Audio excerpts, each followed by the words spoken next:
Bom dia a todos.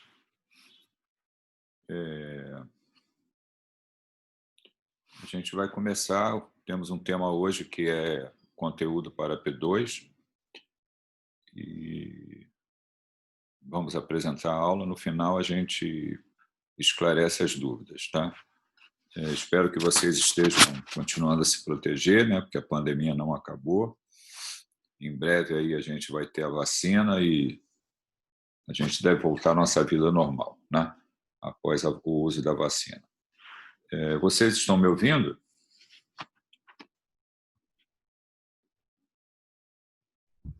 Estamos sim, professor. Eu vou compartilhar a tela aqui e aí vou pedir só para um de vocês também me falar se está ouvindo. Eu vou tirar o vídeo aqui, vou compartilhar a tela.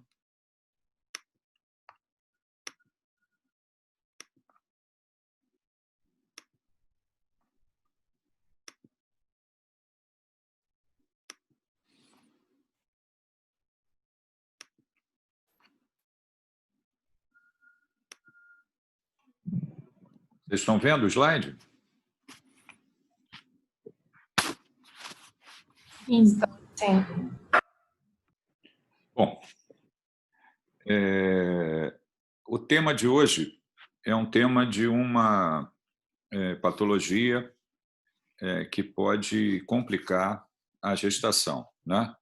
E eu não sou obstetra, ginecologista, eu sou clínico, eu sou intensivista e trabalhei em UTI muitos anos, inclusive em um hospital, né, que tinha lá maternidade e internavam pacientes com esse tipo de complicações que nós vamos abordar hoje, né? Eu vou dar aula para vocês, né? E tenho um pouco de experiência também. Esse hospital que eu trabalhei é um hospital grande, público, no Rio de Janeiro, que é o Hospital Federal de Bom Sucesso, no INAMPS, né? E tem a maternidade dentro do hospital, e no CTI internavam pacientes com esse tipo de complicação que eu vou relatar hoje aí para vocês. Então, tá aqui, para que a gente possa começar, é um caso clínico apenas para ilustrar, né? Uma mulher, 36 anos, se queixando de cefaleia, né? E estrelinha na visão, que a gente chama de escotoma cintilante. A idade gestacional, 29 semanas e 1 dia. E na história da doença atual, refere cefaleia constante, escotomas visuais e dor epigástrica sem melhora a comer prazo de 2 dias. Alega que fez 2 consultas de pré-natal e que procurou atendimento no hospital especializado para diagnóstico e tratamento. Nega doenças comuns da infância, acidentes, hospitalizações prévias, cirurgias, hemotransfusão, alergias e uso de drogas. Mantém dieta e hábitos alimentares e não faz uso de nenhuma medicação. Exame físico, né? Sinais vitais, chama a atenção a hipertensão arterial, 170 de sistólica por 110 de diastólica, frequência respiratória normal, cardíaca, temperatura normal, ectoscopia, bom estado geral, normocorada, hidratada, nictérica, cianótica. Qual o diagnóstico? E aí a gente chega no nosso tema aqui, que são as doenças hipertensivas gestacionais, ou da gravidez, a sigla HTP em inglês. Nós temos aí 4 possibilidades que são colocadas aqui, quando a gente está diante de uma gestante que está evoluindo com hipertensão arterial. Podemos ter a hipertensão gestacional, a pré-eclâmpsia ou eclâmpsia, que é o motivo principal da nossa aula, né? A hipertensão crônica e a hipertensão agravada pela gravidez. Cada uma delas tem uma definição que está aqui, né? Hipertensão gestacional, a sistólica igual ou maior a 140, a diastólica igual ou maior a 90 milhas de mercúrio, desenvolvida após a 20ª semana de gestação. A pré-eclâmpsia também com essa definição, porém com a presença de proteinúria. Essa proteinúria, ela quantificada, ela deve ser igual ou maior a 300 miligramas em uma urina de 24 horas. Então, ali a gente tem um intervalo de tempo para a hipertensão se desenvolver, isso é importante, após a 20ª semana, né? acompanhada de proteinúria. A hipertensão crônica é o paciente que já é hipertenso previamente, e a paciente, né? E a hipertensão agravada pela gravidez é aquela paciente que já tem hipertensão e evolui com um quadro de pré-eclâmpsia ou eclâmpsia sobreposta. E o que vem a ser eclâmpsia, né? A eclâmpsia é a paciente que tem o diagnóstico de pré-eclâmpsia que evoluiu com um quadro neurológico caracterizado por convulsões. Então, o que é a eclâmpsia? É uma paciente com pré-eclâmpsia que evoluiu com convulsões. Isso é uma emergência, a gente vai falar daqui a pouquinho qual é a conduta, né? Aqui a gente é só, digamos assim, para ter uma referência, né, em relação à definição, nada mais do que eu falei. Aqui falando também da proteinúria, a importância da pré-eclâmpsia, né? A necessidade da paciente ter acompanhamento, fazer pré-natal, comparecer às visitas, né, ambulatoriais ali durante a gestação, com a colega da ginecologia, da obstetrícia, para que possa ser acompanhada, né? E a pré-eclâmpsia ela pode complicar até 5% das gestantes, né? E essa doença hipertensiva, né, da gestação é responsável por 60 mil mortes, né, maternas no mundo, anualmente. Ou seja, a pré-eclâmpsia causa 60 mil mortes maternas no mundo anualmente. Quer dizer, um número muito grande de mulheres que morrem por conta de pré-eclâmpsia. A gente está falando do mundo todo. Vocês sabem que também esse tipo de acompanhamento durante a gestação ele varia também, maior ou menor, né? Inclusive dentro do nosso país. Então, é muito importante que a gestante ela tenha um acompanhamento pré-natal. Aqui, só com mais uma referência, né? Que complica, essa doença hipertensiva complica 3 a 5% da gestação e é tradicionalmente diagnosticada quando a mulher se apresenta com hipertensão arterial e proteinúria, né? Aqui está falando também a respeito das complicações. Eu vou citar isso mais adiante também. A paciente com pré-eclâmpsia ela pode evoluir com disfunções orgânicas. Essas disfunções orgânicas elas podem ameaçar a vida da gestante, causar a morte materna. E também está relacionado... Nossa, que bem com brega. Que pariu. Tem alguém com o microfone aberto, por favor. A pré-eclâmpsia também está relacionada a um crescimento fetal comprometido, numa restrição do crescimento fetal, e também o parto precoce, né? ou espontâneo, ou então por conta de indução do parto, né? Fatores de risco para a pré-eclâmpsia, né? O que podemos encontrar ali na gestante que possa ser colocado como fator de risco da pré-eclâmpsia? Existem fatores de risco, digamos assim, que levam efetivamente a um risco maior e outros menor. Aqui a gente tem uma lista de vários fatores de risco que podem contribuir para o aparecimento da pré-eclâmpsia. Primiparidade, gravidez múltipla, doença vascular hipertensiva, diabetes, doença renal crônica, obesidade, extremos de vida reprodutiva, história familiar e negros também. Aqui um outro slide que fala a mesma coisa a respeito dos fatores de risco. Aqui um outro slide, fatores de risco mais importantes, menos importantes, apenas como referência para vocês também. A patogênese da pré-eclâmpsia, o que acontece, né? Isso ainda existe algum grau de controvérsia, existe uma série de publicações que vocês podem procurar sobre isso, né? Por que uma gestação,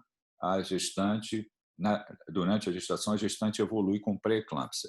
Aqui é uma dessas colocações, aqui é um artigo que fala sobre isso, onde você tem uma placentação anormal e, subsequentemente, você tem uma resposta materna inflamatória e vascular. Quer dizer, você tem a placentação normal e, secundariamente a isso, você tem uma resposta materna no organismo materno de aspecto vascular e inflamatório. Então, vejamos aqui, só para a gente procurar entender um pouquinho mais. O que vai ser mostrado agora, nesse primeiro slide, é o que se chama, quando ocorre a gestação, né? É o que se chama pseudovasculogênese, em artérias espirais maternas. Então, você tem citotrofoblastos invasivos de origem fetal que levam a uma pseudovasculogênese em artérias espirais maternas. Então, o que é isso?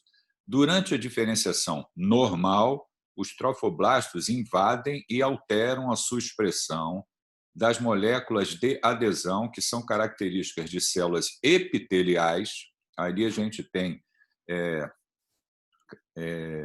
moléculas que são características de células epiteliais, né, que são expressas em células epiteliais, como integrinas, caderina, para aquelas de células endoteliais. Existe, então, uma modificação do fenótipo, né? Elas passam a expressar, e isso se chama pseudovasculogênese, elas passam a expressar moléculas que são características de células endoteliais, que são as integrinas e outros tipos de moléculas também. Esse processo é referido como pseudovasculogênese. Então, está aqui o slide, né? O normal. Você tem a invasão ali dos citotrofoblastos, fazendo com que as artérias espirais que vão nutrir, né, o bebê, né, o feto, né, útero placentária, elas modificam ali o seu fenótipo, mudando a sua característica de célula epitelial para a célula endotelial. Isso faz com que você tenha uma vascularização melhor, que você tenha uma nutrição efetiva para o feto. Quer dizer, isso ocorre na situação de normalidade, exatamente para ter uma boa nutrição, um bom fluxo de sangue para a nutrição do feto. Quando você tem a pré-eclâmpsia, o que ocorre? Na pré-eclâmpsia, esses citotrofoblastos, eles falham em adotar esse fenótipo endotelial invasivo. Então, a invasão das artérias espirais maternas ela é superficial e esse fluxo de sangue fica com um pequeno calibre, como vasos de resistência. Então, você não tem uma boa nutrição, você não tem um bom fluxo de sangue para nutrir o feto, exatamente por causa dessa anormalidade relacionada à pseudovasculogênese, que não ocorre de forma efetiva. Então, nós temos, então, secundário a isso, um vasoespasmo sistêmico generalizado e também a isquemia útero-placentária. São problemas que ocorrem relacionados à pré-eclâmpsia. Aqui é um outro slide que fala também dessas anormalidades que eu acabei de descrever, e você tem consequências, né? Levando ao que se chama disfunção endotelial sistêmica materna, onde você tem a presença da hipertensão e você tem as disfunções orgânicas, que levam a anormalidades como hemólise, ativação plaquetária, alterações no sistema nervoso central, alterações da função renal, alterações da função hepática, tudo relacionado a essas anormalidades que estão presentes ali quando a paciente faz pré-eclâmpsia. Isso leva que órgãos e sistemas possam ser afetados. Então, nós temos ali uma lista também de órgãos que são afetados quando a paciente tem pré-eclâmpsia. São as complicações que levam à disfunção orgânica que ameaçam a vida da mãe, né, da gestante. Então, além da hipertensão, você tem hipovolemia, disfunção renal, coagulopatia, alterações hepáticas, sistema nervoso central, oligúria, edema pulmonar. Quer dizer, todas essas anormalidades elas podem caminhar, elas podem progredir, elas podem se agravar e colocar em risco a vida da gestante. Diagnóstico diferencial, diagnóstico que deve ser feito quando a gente está diante de uma paciente com pré-eclâmpsia. Então, repetindo a definição, é aquela paciente que, após a 20ª semana de gestação, desenvolve hipertensão arterial, sistólica igual a maior a 140, diastólica igual a maior a 90, acompanhada de proteinúria igual ou mais do que 300 miligramas numa urina de 24 horas. Né? É o que eu acabei de mostrar, já havia mostrado anteriormente. Também, se a gente tem essas disfunções orgânicas presentes, nós também nos referimos como pré-eclâmpsia. como eu acabei de falar também. Aqui são imitadores de pré-eclâmpsia, ou seja, qual é o diagnóstico diferencial? Né? Tem doenças que estão relacionadas à pré-eclâmpsia, como, por exemplo, a síndrome HELP, que eu já vou falar também, e doenças que não estão relacionadas à gravidez, como várias outras que estão colocadas ali do lado direito. Então, é necessário que se faça o diagnóstico diferencial. Aqui, como que a paciente pode se apresentar, né? Quais são os dados clínicos, os sintomas que a paciente apresenta, o comprometimento, a presença da disfunção orgânica. Você tem também acompanhamento laboratorial que deve ser feito durante a gestação, durante os exames que são feitos na consulta ali do pré-natal, para que a gente possa acompanhar, mas o principal critério para fazer o diagnóstico é a hipertensão arterial e a proteinúria, a hipertensão arterial após a 20ª semana, acompanhada de proteinúria.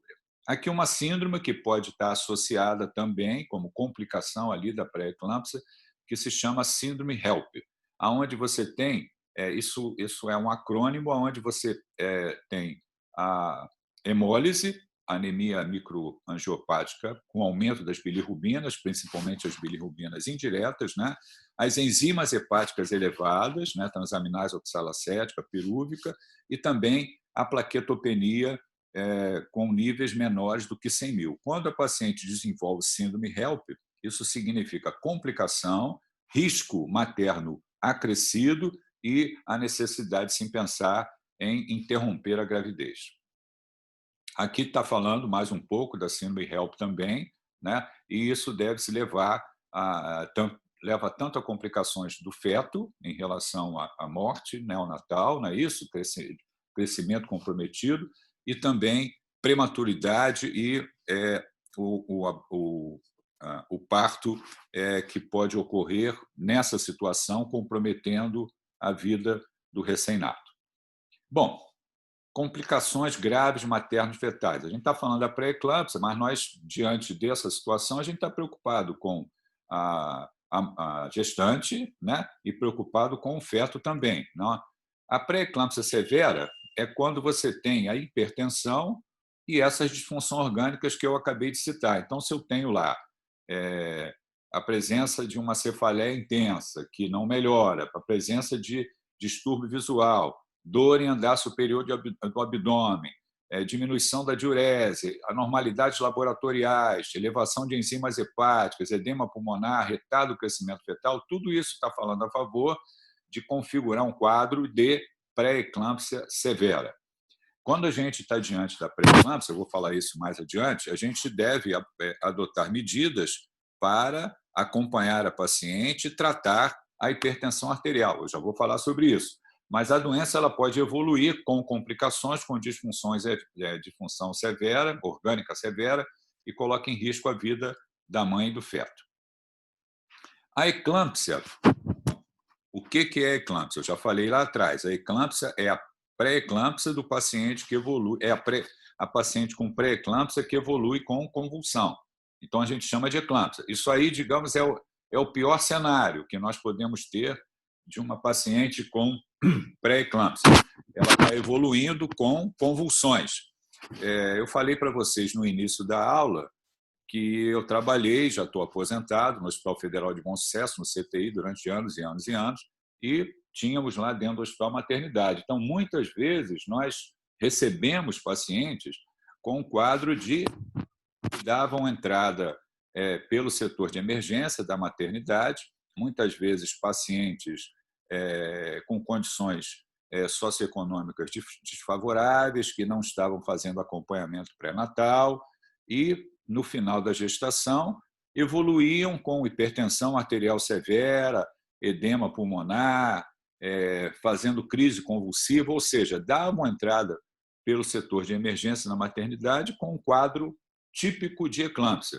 Conduta: levava para o centro cirúrgico, fazia-se a retirada do feto, a cesariana, e depois essa paciente ia para ficar em observação ou dar continuidade ao tratamento desse quadro na UTI. Quer dizer, a gente acompanhava esses doentes no CTI.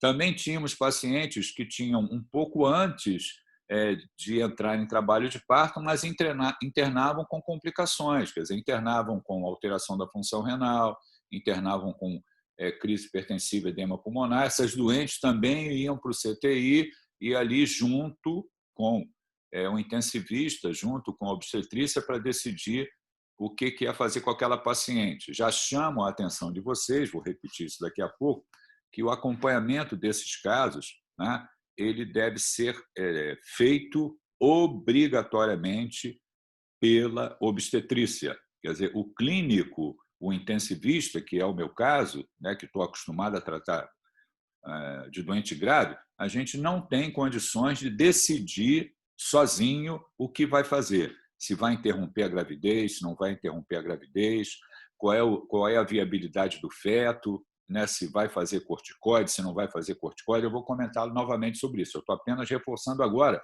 situações que eu vivi com frequência durante a minha vida. Quer dizer, esse processo decisório ele passa sempre pela avaliação do obstetra. Você não pode ficar num hospital com uma paciente com pré-eclâmpsia severa ou que fez sem ter obstetra. Não existe isso. Você está colocando em risco a vida da mãe e a vida do feto.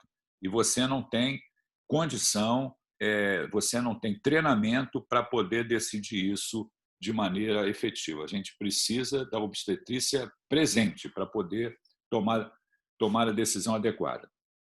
Uma vez diagnosticada a doença, o objetivo do tratamento é a prevenção das complicações materno-fetais, como o descolamento prematuro de placenta, acidente vascular cerebral, edema agudo de pulmão e insuficiência renal. O agravamento do quadro clínico para pré-eclâmpsia severa, síndrome HELP ou eclâmpsia. Quer dizer, quando a gente está diante da pré-eclâmpsia, a gente não quer que nada disso aconteça com a mãe. A gente quer acompanhar, tratar e evitar que essas complicações apareçam. Para o lado fetal, a gente tem o parto prematuro e também a síndrome de desconforto respiratório do recém-nascido, que evolui com insuficiência respiratória e fica lá na UTI neonatal, na ventilação mecânica. Causas associadas a esse quadro de pré-eclâmpsia severa. Quer dizer, por que a gente perde a mãe, né? A mãe, como já foi dito, a pré-eclâmpsia causa anualmente no mundo 60 mil mortes, né? Então, por que essas pacientes, hemorragia cerebral, insuficiência renal aguda, edema agudo de pulmão, levam a paciente ao óbito? Tudo isso tem que ser evitado, as decisões têm que ser tomadas no tempo adequado, né? A prevenção de eclâmpsia, aqui está colocado sobre o uso da aspirina, que também vai ser objeto ali do acompanhamento. A gente tem que pesar os fatores de risco e ver se há necessidade do uso da aspirina. Isso é uma decisão da ginecologia obstetrícia, né? Aqui está um artigo falando sobre isso. O tratamento da pré-eclâmpsia, eu vou falar um pouco mais da forma severa da doença, mas é importante que vários itens sejam colocados também, né? O principal é o controle da hipertensão arterial, né? Na pré-eclâmpsia severa, nós temos ali, se a doente caminhou para disfunção orgânica severa, como já foi dito, a conduta normalmente da obstetrícia é a retirada do feto e placenta, quer dizer, fazer o parto, induzir o parto, retirar o feto, né? E caracteristicamente, e felizmente, né, você tem a regressão desse quadro relativo à gestante após 48, 72 horas. Então, aquela hipertensão severa, aquela crise convulsiva que nós temos que tratar, nós vamos observar que após a retirada do feto, né, você tem a regressão daquele quadro. A maioria das pacientes que evolui com pré-eclâmpsia, que evolui hipertensa, quando o feto é retirado, elas voltam a níveis tensionais normais. Tem uma fração que continua hipertensa, que vai precisar continuar com drogas antihipertensivas, mas a grande maioria, o quadro regride por completo. O quadro regride por completo com a retirada do feto, né? Além disso, vamos também controlar a hipertensão, oferecer suplementação de oxigênio e também fazer o controle e profilaxia das convulsões. Quer dizer, eu tenho ali uma paciente que está evoluindo com pré-eclâmpsia severa, ela está fazendo uma cefaleia que não melhora, ela está fazendo escotomas cintilantes. Quer dizer, essa paciente ela tem que ser hospitalizada e tratada. Aquilo é como se fosse um pródromo da crise convulsiva. Quer dizer, ela vai fazer a crise convulsiva, a gente já vai falar como que trata. Admissão hospitalar, avaliação obstétrica quanto à retirada, né? Se a doente vai para a prótese ventilatória, tem que usar um tubo de um calibre menor, ali por questões da gestação, manter euvolemia, monitorização fetal e considerar tecnologia de monitorização hemodinâmica também. Aqui a decisão de fazer ou não corticoide. Existe também uma rotina para isso, né? Para você ter a maturidade pulmonar fetal. Isso também é levado em consideração, é conversado com a obstetrícia, né? Se tem indicação de fazer o uso do corticosteroide, qual é a semana de gestação, e aí se decide o uso do corticosteroide para acelerar a maturidade pulmonar fetal para que possa ser feito o parto, né?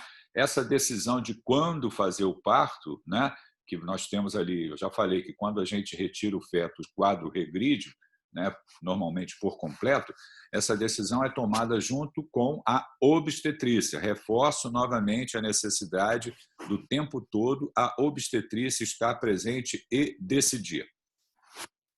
Tem recomendações quanto a isso, né? Em relação a uma série de itens relacionados ao tempo gestacional, se pode aguardar um pouco mais, controlar os níveis tensionais, aguardar um pouco mais para que haja a maturidade fetal, para que possa o feto também ser preservado, mas lembro a vocês todos que a prioridade nessa questão é a vida da mãe. O ideal é que a mãe fique bem e o feto fique bem, mas se houver agravamento do quadro, a prioridade é a vida da mãe, é a retirada do feto e preservar a vida da mãe. Isso também já é bastante bem estabelecido, né? Quando nós temos ali a crise convulsiva, propriamente dita, ou a gente tem aqueles pródromos que significam logo a seguir a crise convulsiva, a droga de eleição para tratar paciente com eclâmpsia é o sulfato de magnésio. Então, não esqueçam também. Como é que eu diferencio a pré-eclâmpsia da eclâmpsia? Pela ocorrência da crise convulsiva. Como é que eu trato a crise convulsiva em paciente com eclâmpsia? Com sulfato de magnésio, né? Eu posso também abortar a convulsão imediatamente com o diazepam, lembrar que atravessa a barreira útero-pituitária e pode também ter problemas em relação ao feto ali quando ele é retirado, né, com o diazepam. Bom, outro item importante. Quais são as drogas antihipertensivas que nós vamos utilizar durante o período gestacional na paciente que evolui com pré-eclâmpsia para controle dos níveis tensionais? Isso já é, digamos assim, colocado há muitos anos e nós vamos selecionar drogas que elas tenham efeito, né, antihipertensivo, controlem a hipertensão arterial e não causem dano ao feto, ou esse dano ao feto seja minimizado. Quer dizer, eu tenho que tratar a hipertensão arterial durante a gestação numa paciente com pré-eclâmpsia. Quais são as drogas que eu vou escolher para o controle dos níveis tensionais? Nós temos uma lista grande de drogas antihipertensivas e vou falar para vocês aquelas que podem ser utilizadas. Tem outras que a gente não vai utilizar. Então, tem aqui uma lista de drogas antihipertensivas. A escolha recai sobre aquelas ali, né? Principalmente a metildopa, a hidralazina e o labetalol. A nifedipina pode ser usada também em situações de hipertensão severa. Então, são 4 drogas: metildopa, hidralazina, labetalol e nifedipina, né? A metildopa é uma droga barata e ela é distribuída pelo SUS quando a paciente faz acompanhamento pré-natal e evolui com hipertensão arterial, evolui com pré-eclâmpsia. Então, é uma droga muito boa, onde já existe um conhecimento grande do seu uso ao longo de décadas, né?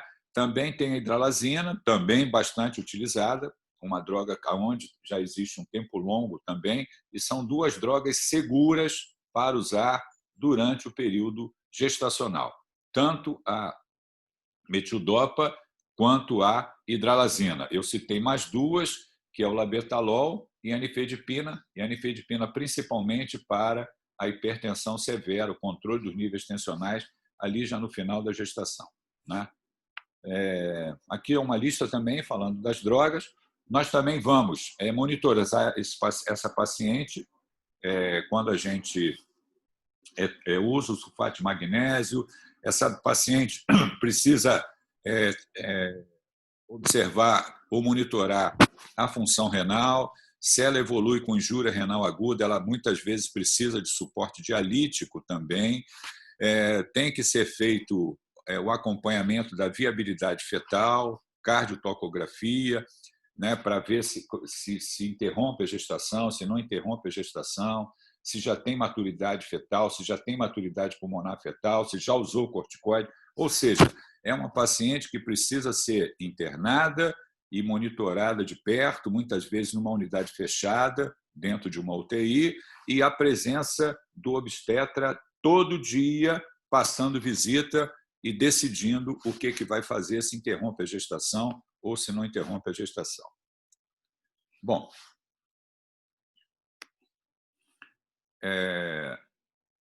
eu vou aqui voltar. Estou vendo vocês aqui no bate-papo. E já temos uma pergunta aqui, né? Em relação à síndrome HELP, que você perguntou, a paciente ela tem que preencher aqueles critérios ali para que a gente faça o diagnóstico de síndrome HELP. Quer dizer, eu tenho a anemia hemolítica microangiopática, eu tenho a elevação das enzimas hepáticas e eu tenho a plaquetopenia. Quer dizer, quando eu tenho esse quadro dentro ali da pré-eclâmpsia, a paciente está caracterizada como síndrome HELP. Isso significa acelerar o processo para a retirada do feto. A diferença de pré-eclâmpsia severa e eclâmpsia: eclâmpsia é quando faz o quadro central, faz a crise convulsiva. A pré-eclâmpsia severa é quando eu tenho a disfunção orgânica. Por exemplo, eu tenho lá uma paciente hipertensa com proteinúria que piorou a função renal. Então, a creatinina está alterada. Então, eu tenho pré-eclâmpsia com alteração da função renal. A creatinina subiu. Isso está caminhando, está caracterizando disfunção orgânica pré-eclâmpsia severa. É diferente de fazer crise convulsiva. Quando faz crise convulsiva, é eclâmpsia. A pré-eclâmpsia se tornou eclâmpsia e isso é uma emergência. E quando a paciente faz eclâmpsia, a conduta é a retirada imediata do feto, senão a gente acaba perdendo a mãe.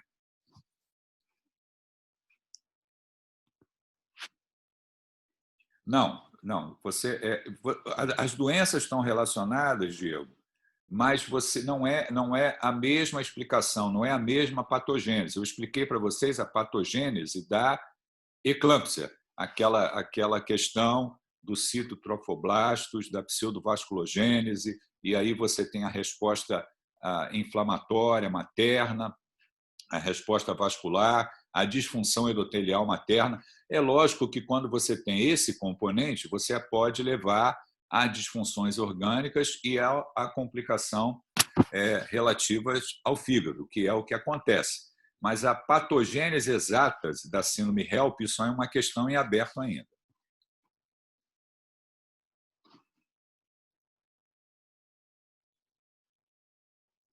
Ok? Mais perguntas?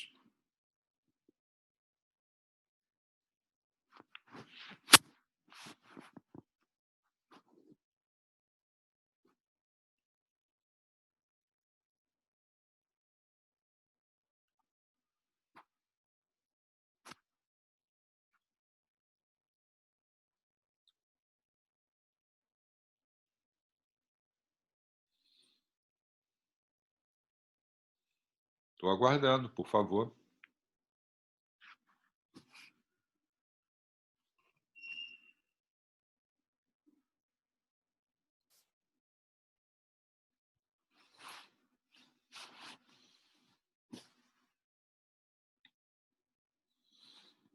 A crise convulsiva na gestante com pré-eclâmpsia, isso é sinônimo de interrupção de gravidez imediata. Senão a gente perde a mãe. Perde a mãe, não pode. Então, quando retira o feto, aquele quadro tende a regredir. Tá? Eu vou tratar a crise convulsiva, vou fazer sulfato de magnésio, como eu já comentei, mas logo a seguir, isso é sinônimo de interrupção de gravidez. A própria obstetrícia sabe disso, né? Mais do que ninguém, de que a gravidez deve ser interrompida, senão eu tenho complicação grave na mãe. A mãe evolui com um quadro central, hemorragia cerebral, quer dizer, é horrível. Quer dizer, aí eu vou perder o feto e vou perder a mãe também, né? Eu não sou obstetra, eu falei para vocês, eu sou intensivista, mas a gente tem que ter obstetrícia junto para poder decidir. E são decisões difíceis, né? A gente deve deixar sempre o obstetra dar a palavra final do que vai fazer. A gente ajuda, porque a gente também está acostumado a dar suporte clínico, né? A disfunções orgânicas, como intensivista, mas a palavra final é da obstetrícia. A gente não pode ficar com uma doente dessa num hospital que não tenha serviço de obstetrícia, que não tenha obstetra responsável. E digo mais, não pode ser orientação por telefone, não. Tem que ser lá, ao vivo e a cores, presente. E passar visita, conversar com a família, conversar com a gestante. Não podemos deixar isso aberto, em aberto. Eu já vivi essa situação que eu fui chefe de UTI de várias UTIs.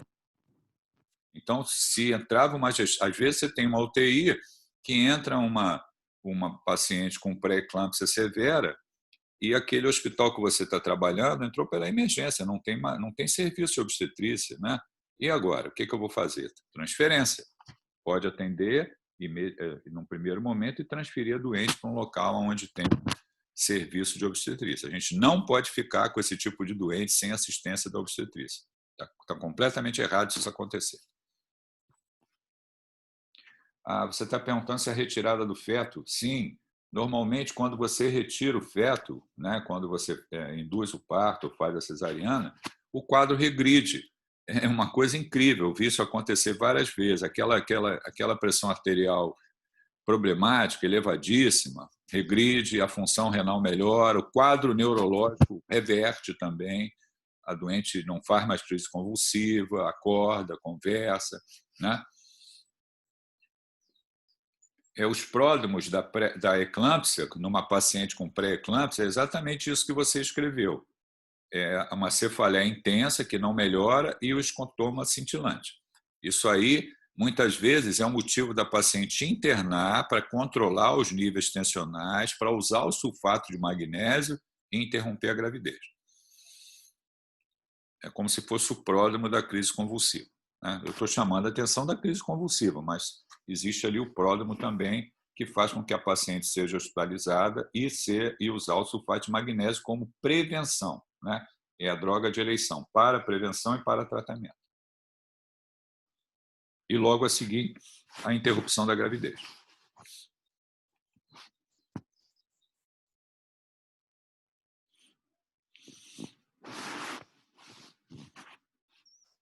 O Hospital de Bom Sucesso é um hospital público, né? E com a maternidade aberta. Então, muitas vezes, como eu comentei, chega a paciente ali com um quadro manifesto de eclâmpsia, né? Fazendo edema agudo de pulmão, crise convulsiva, é complicado. São pacientes que não fizeram ou não tiveram oportunidade de acompanhamento pré-natal, por uma série de questões. Também existe aí uma parcela dessas pacientes que são usuárias de drogas, então internam, a gravidez é interrompida e depois todo aquele manejo mais difícil também por conta de ser paciente usuária de droga, né? Também ali no Hospital de Bom Sucesso eu já vi isso acontecer algumas vezes, né? Dentro da UTI. E a UTI ela tem que ter a vaga para a obstetrícia, né? Tem que ter a vaga. Você não pode ter uma paciente que chega com eclâmpsia, retirada, vai tratar e vai retirar o feto e você não tem que ter vaga para internar. Você tem que ter a vaga. Tem que ter a vaga. Você vai botar no lugar onde tenha monitorização contínua e médico tomando conta o tempo todo, porque são doentes instáveis, né? O controle dos níveis tensionais tem que ser feito rapidamente, a avaliação da obstetrícia, a retirada do feto. Quer dizer, isso tudo é um conjunto de itens que são necessários aí para o suporte dessa paciente, para que a gente não perca a paciente, né? Imagina, perder uma paciente de 30 anos de idade por causa de complicações da gravidez, como pré-eclâmpsia severa e eclâmpsia, né? E o feto, a gente quer salvar o feto também, óbvio, né? Mas a prioridade é salvar a mãe. Mais perguntas? E olha que eu não sou, eu não sou obstetra nem ginecologista, não. Eu sou clínico, eu sou curioso nessa história. A única coisa que eu sei fazer é tratar de doente grave. Mas a gente tem que ter o obstetra ali dentro nos ajudando.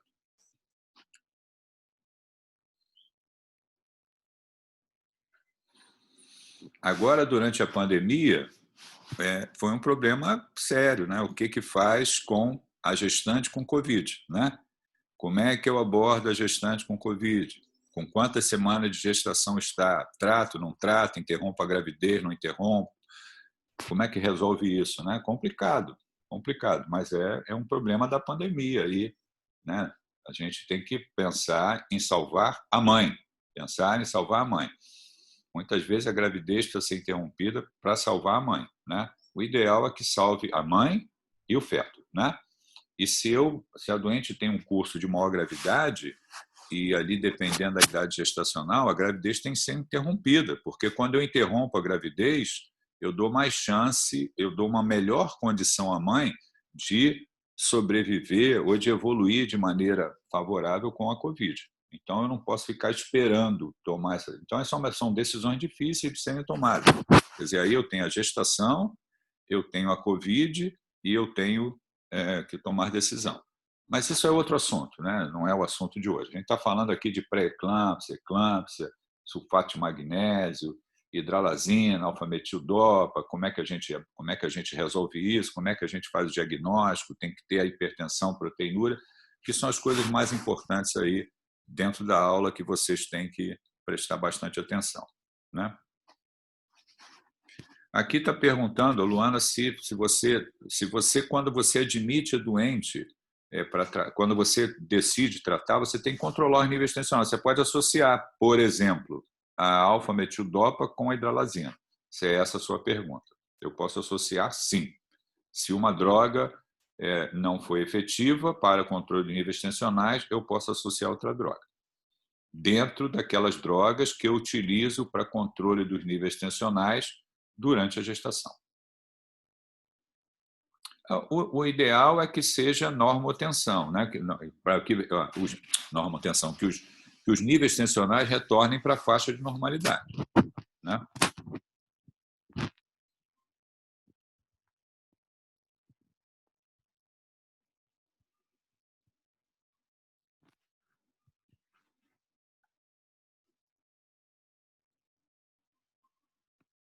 Mais perguntas?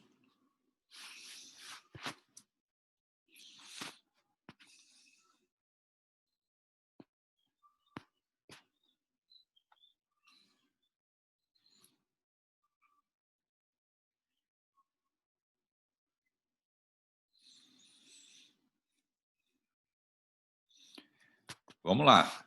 E nisso a gente já está entrando em dezembro, né? Amanhã já é dezembro aí.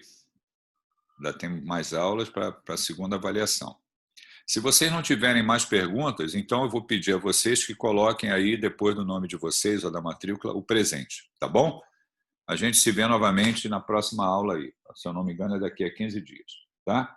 Continue se protegendo aí, hein? Não vão bobear não, hein? Porque a Covid está aí, a gente tem que tomar bastante cuidado aí com a prevenção, tá? Daqui a pouco tá a vacina aí, vai todo mundo tomar a vacina, a nossa vida vai voltar ao normal. Vamos ver se o Brasil consegue resolver isso sem a confusão que está fazendo, né? Um abraço para vocês todos, tá? Podem colocar presente, eu vou aguardar. E aí vocês saem de sala e depois eu termino, tá bom? Um abraço para vocês, tá?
Nós temos uma pergunta, se em todos os casos a gente interrompe a gravidez. Não, se você faz o diagnóstico de pré-eclâmpsia após a 20ª semana, hipertensão, proteinúria, você vai usar drogas para controle dos níveis tensionais e vai acompanhar a gravidez. Não é indicação de interromper a gravidez. A indicação clara de interromper a gravidez é quando faz eclâmpsia, crise convulsiva, acabou a conversa e retirada do feto.